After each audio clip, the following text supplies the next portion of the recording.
नमस्कार भाइयों बहनों। आज का वीडियो ये भी एक कमेंट्स पे है और ये जो कमेंट्स है ये किन्हीं का था, वो झांसी से हैं। तो वो पूछ रहे थे कि आसो माता जो है बता रहे थे कि हमारी कुल देवी है, इस तरीके से वो बता रहे थे। तो अब जो कमेंट्स करते हैं तो हमारा मतलब होता है कि हर किसी को जो भ्रम में फंसा हुआ है और उसे पूरा पता नहीं तो हमें बताना होता है। तो वो अलग बात है कि हम इस पर पूरी बातें ना बताएं, तो उनको आने वाले टाइम में व्हाट्सएप जो चलाएंगे उस पर वो जानकारी पूरी ले लेंगे कि किस विधि से मतलब आसो माता का क्या करना है और क्या मंत्र है उनका, मतलब उस तरीके से जिससे आप कम समय में उनकी ज़्यादा अच्छी तरीके से पकड़ बना लोगे। इस तरीके के वो मंत्र हैं। तो दे देंगे आपको, ख़ास लोगों को जो है उनको दिलवा देंगे, क्योंकि ये चीज़ें जो है ज़्यादा पब्लिकली बताई नहीं जाती हैं। असल में बात ये है क्योंकि मिसयूज होने के चांस होते हैं इनके। तो जो ज़रूरतमंद हैं, जैसे कि आप बता रहे हो, तो सही लगा आपने कि भाई हमारे घर में इनके बारे में है नहीं, और माता पिता इधर उधर परिवार चला जाता है, कोई अकेले अकेले सब रह जाते हैं ज़्यादातर, तो अलग फैमिली हो जाती है, तो इनकी जानकारी होनी ज़रूरी है। तो आसू माता की मैं आपको खास बताऊँगा। तो उसके बाद पहली के आसपास मैं आपको फिर इसकी पूरी जानकारी दूंगा। पर्सनल फ़ोन नंबर आपको दूंगा मैं, तो उस पर आप बात कर सकते हैं, व्हाट्सएप पे भी डाल सकते हैं। तो 10-5 दिन का इंतज़ार करें आप। तो जो ख़ास बात है इनकी आंसू माता की जो पूजा करने की, वो ये है कि इनकी अगर आप करते हैं पूजा, मान लो और भी देवता हूँ आपके, तो इनका जो आप दिया लगाते हैं तो सरसों का तेल का बहुत सारे लगाते हैं, पर अगर तिल का तेल का लगाते हैं, आप मीठी पूजा इनकी करते हैं, तो ये बहुत ज़्यादा प्रसन्न होती है। सबसे बड़ी बात ये है, ये भी आपको किसी ने बताया नहीं होगा। और आपने देखा होगा जो लोग ज़्यादातर सरसों का तेल लगा के पूजा करते हैं शनिवार के शनि, वो ज़्यादा दुखी होते हैं, परेशान होते हैं कई दफ़ा। अधिकतर लोगों में ये भी देखा होगा इनमें, क्योंकि जितना आप तेल जलाएंगे सरसों का तेल और फैलता है ज़मीनों में, तो वो थोड़ा सा दिक्कत देता है घरों में, आर्थिक स्थिति में कमी आती है। बिल्कुल 100% बात है। और ये मीठा तेल जो होता है इसका मतलब जो है पॉजिटिव प्रभाव होता है घर के अंदर, मतलब शुद्ध माना जाता है ज़्यादा ही। और वो कड़वा तेल कहते हैं उसको, इसलिए। एक तो बात ये है। दूसरी बात ये है कि आसू माता की जो पूजा होती है, जैसे आपने पूछा था, तो उनकी कई बहनें होती हैं। तो पर आपके घर में आंसू हैं तो ज़रूर नहीं कि वो बहनें होंगी, उनसे आपका कोई मतलब नहीं होता लेने देने का। अगर आंसू माता हैं आपके यहाँ, तो आपको आंसू माता की ही साधन करनी पड़ेगी।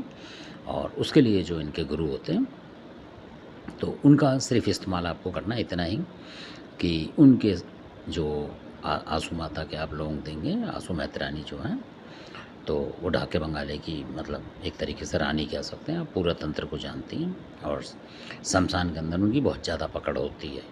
इस तरीके की हैं वो देवी। तो और दूसरी बात उनके लिए जो की बात ये है कि वो जो हैं बहुत उग्र देवी हैं। तो आपके बचाव के लिए वो बहुत कामयाब है, मतलब। और किसी पे मतलब निर्दोष पे अगर आप उनका वार करने की सोचते हैं, तो फिर ये आपको दिक्कत दे जाएंगी, मतलब ये ज़रूरी बात है। तो इस तरीके के काम ना करें जो भी है, क्योंकि करते हैं तो इसके लिए हमारा वीडियो या हम जिम्मेदार नहीं होगा। तो ये बहुत अच्छी देवी हैं बचाव के लिए। अगर आपके परिवार में है तो बचाव के लिए, और समय समय पे इनको बीच बीच में आपको पूजा करनी पड़ती है इनकी।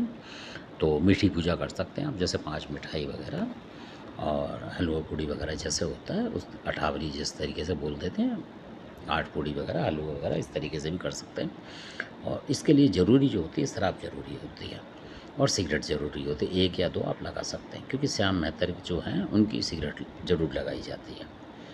तो इसमें हुक्के वक्के का नहीं होता कुछ भी, सिर्फ सिगरेट का ही होता है। जो पुराने भगत थे वो इसी से करते थे और कामयाब थे।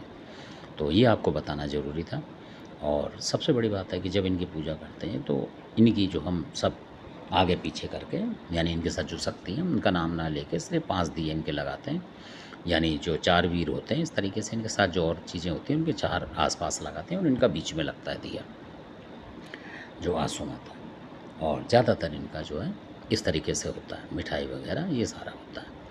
और बाकी पूजा तो आपको पता ही होगी। और जो तामसिक जो हैं, तो बहुत सारे लोग अलग अलग तरीके की चीज़ें इनको देते हैं। तो जैसे बहुत सारी कास्ट का हिसाब होता है उसमें, तो कई लोग जैसे सबल सिंह हैं उनको बकरा भी देते हैं, और ये क्या नाम, इस तरीके की जो चीज़ होती है जो इस्लाम में बैन है वो भी देते हैं इनको। तो उनको चाहे बच्चा बता दो चाहे बच्ची बता दो, आप उस तरीके से भाषा में बोलते हैं लोग। तो इस तरीके की, तो उसकी भी लगती है इनको, असल में ये है। तो वो दोनों में से आप कुछ भी दे सकते हैं, मतलब यानी कि सूअर का बच्चा भी दे सकते हैं और वो बच्चे भी दे सकते हैं, असल बात ये है। और कुछ लोग इनका बकरा देते हैं, जो कि अलग अलग तरीके से खादराबाद का देते हैं, इस तरीके का इनका भी है। और बहुत ज़बरदस्त देवी है, बहुत ज़बरदस्त शक्ति हैं ये बचाव के लिए। और कोई अगर ख़ास बात है तो आप पहली के बाद पूछ सकते हैं, मतलब इनके बारे में, और कोई गूढ़ रहस्य पता करना हो तो वो भी बताएंगे आपको। और ये भी बताऊंगा आपको फिर उसमें कि जो इनकी पूजा होती है वो किस तरीके से, आप कहाँ पे करेंगे पहली पूजा। जैसे अब मान लो आपने कर रखी है काफ़ी दिनों से, तो जो अच्छा रिजल्ट आए उसके लिए वो ज़रूरी है, और उसमें क्या सामान लगता है वो बताऊँगा आपको मैं। तो आप उस तरीके से करके देखेंगे, उसके बाद आप घर पे आके सिंपल पूजा करेंगे तो देखेंगे आप आपकी सुनेगी। यानी आप खड़े होके ही बोल देंगे तो वो माता सुनेगी। यानी कि कोई मरीज़ मान लो अस्पताल में हो गया है किसी वजह से, तंत्र विद्या से और बीमारी से भी, और अगर आप वहाँ खड़े हैं, कोई पूजा पाठ नहीं कर पाते, तो आप बैठे बैठे भी इनका सुमरण करेंगे, और जो शब्द बताए जाएंगे आपको, आप उसको सिर्फ मन में पढ़ेंगे तो देखेंगे कि वो रिजल्ट कर जाएंगी माता उसी समय। यानी अगर आप लेटे लेटे भी पढ़ रहे हैं वो शब्द जो हैं, और वहाँ काम होता रहेगा, यानी कि वो जो नेगेटिव शक्ति है उसको माता हटाना शुरू कर देगी। ये माता का चमत्कार है। तो ये पर्सनल चीज़ें हैं जो कि वीडियो पे नहीं दी जाती हैं, तो आप समझ गए होंगे। तो पहली के बाद मेरा व्हाट्सएप चालू होगा तो आप उस पर कर सकते हैं, कमेंट्स कर सकते हैं, और मैं उसका जवाब देता रहूँगा आपको। कभी भी आप पूछ सकते हैं, कभी भी कोई पूजा पाठ करेंगे पूछ सकते हैं, मैं बता सकता हूँ। धन्यवाद, आपने वीडियो देखा तो आपकी समझ में आई होगी। अच्छा लगे तो सब्सक्राइब करें, शेयर करें, लाइक करें। धन्यवाद।